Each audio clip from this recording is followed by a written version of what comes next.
Buen día. Buen día. Iniciamos el cubrimiento del segundo día del tercer simposio vallecaucano de reumatología y hemos completado una sesión fenomenal. Esto fue el desayuno con los profesores y se habló de educación en reumatología en Colombia. Moderó la doctora Yurilis Fuentes de Venezuela y estuvieron presentes la doctora Gloria Vázquez, el doctor Alex Echeverry y el doctor Elías Forero, todos reumatólogos en Colombia. Una discusión alrededor de la educación en reumatología en pregrado, en posgrado y hacia pacientes. Y dentro de la discusión se identifican temas importantes como las diferentes estrategias de educación que han aparecido en los pregrados de reumatología, identificando una necesidad de un mayor acceso de los reumatólogos a pregrado para poder educar de forma adecuada en las enfermedades reumáticas y musculoesqueléticas. Y como muchos programas de pregrado tienen educación en reumatología, desafortunadamente algunos no lo tienen, incluso no los tienen en sus pensum, pero que esas estrategias de educación pueden variar de forma abismal. Algunos programas de pregrado teniendo docentes de reumatología y reumatólogos disponibles, incluso rotaciones en la especialidad, mientras que otros programas de pregrado dicen o tienen educación en reumatología, pero solamente con clases presenciales y a veces incluso sin la posibilidad de rotar en la especialidad. Por eso los esfuerzos y la necesidad desde el mundo de la reumatología, desde la comunidad de reumatología, desde las asociaciones de reumatología o ligas de reumatología, en ese afán de impulsar la educación, pero también la necesidad de hacernos partícipes en el proceso de formación de los estudiantes de pregrado. Y como muchas veces una horizontalidad en la educación, un acercamiento amigable con los estudiantes, con el personal de pregrado, que puede que no quieran ser reumatólogos, pero que sí tengan la necesidad de educación, y como unas estrategias de educación con personal formado en educación podrían ser más eficaces y efectivas. De ahí pasamos a posgrados, donde parece que todavía tenemos necesidades insatisfechas en los programas de posgrados de reumatología en Colombia, y hay un consenso en donde, la inmunología, la parte de esas necesidades de formación en biología molecular hacen un fundamento, una base importantísima en nuestros posgrados de reumatología, pero cómo tenemos que seguir impulsando esa formación y cómo tenemos que ser conscientes que desde lo básico vamos a entender lo complejo de la clínica. Se hace énfasis en esas necesidades de educación continua y cómo las sociedades científicas, en el caso de nosotros Asorreuma, han sido parte fundamental de estas estrategias de educación o de acceso a educación del personal en formación en reumatología y del personal ya formado en reumatología. Por eso la invitación de hacer parte activa de estas sociedades, en el caso de Colombia Asorreuma, porque han sido fundamentales en nuestros procesos de crecimiento académico, laboral y profesional. Nuevamente, viene aquí el acote de tenemos una necesidad de enseñar a educar, y muchas veces los reumatólogos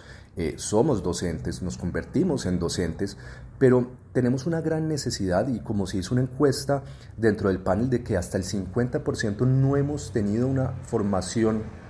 o una educación formal en enseñanza, en enseñar a formar, y lo vemos como una necesidad porque muchas veces ese entrenamiento dará herramientas o estrategias para dar una mejor educación o de mejor calidad adaptadas a las necesidades de cada uno de nuestros estudiantes. Y como cuando no tenemos esta formación y como cuando no conocemos estas estrategias podemos fallar de forma inadvertida.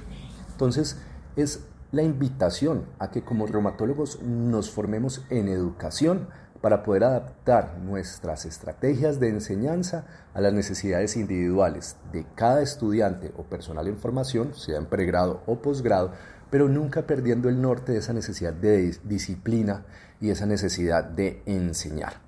Ahora, pasamos a otra estrategia o a otra parte de la discusión, y fue la enseñanza hacia pacientes o la educación hacia pacientes, y cómo existen unas estrategias de formación en línea para pacientes o estrategias desde sociedades o ligas como PANLAR para educar pacientes, pero todavía no estamos muy enterados de estas, y es un reto a futuro de cómo podemos utilizar de una forma inteligente y educativa las redes sociales y el internet para los pacientes. Esto desde una percepción de que ya existen, de que son necesarias, de que son formas de empoderar al paciente, de educarlo, de que el paciente haga parte de sus estrategias de tratamiento, pero la gran dificultad es cómo competir con medios que muchas veces tienen contenidos amarillistas y que muchas veces tienen contenido que no es real, que no tiene la necesidad, no tiene la capacidad o la formación o medios que no tienen un background académico para poder dar una información adecuada, incluso dan información falsa, errónea, porque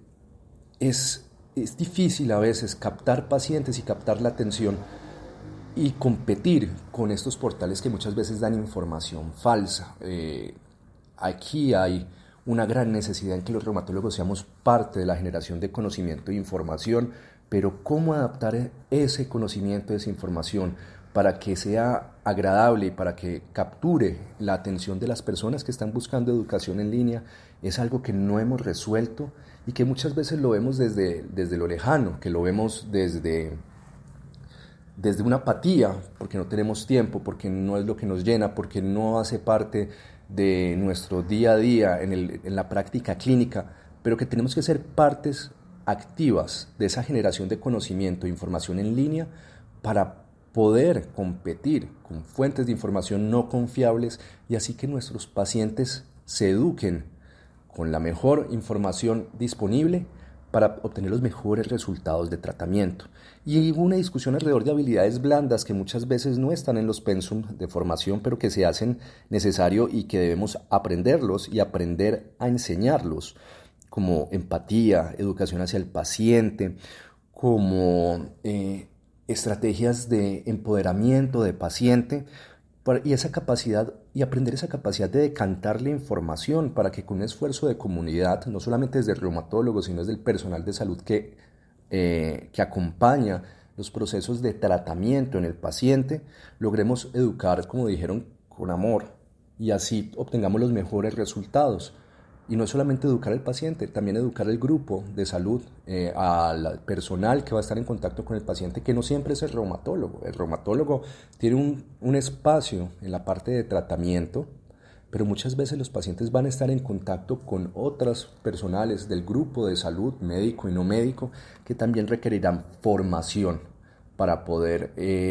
educar a ese paciente y para poder impactar de forma positiva.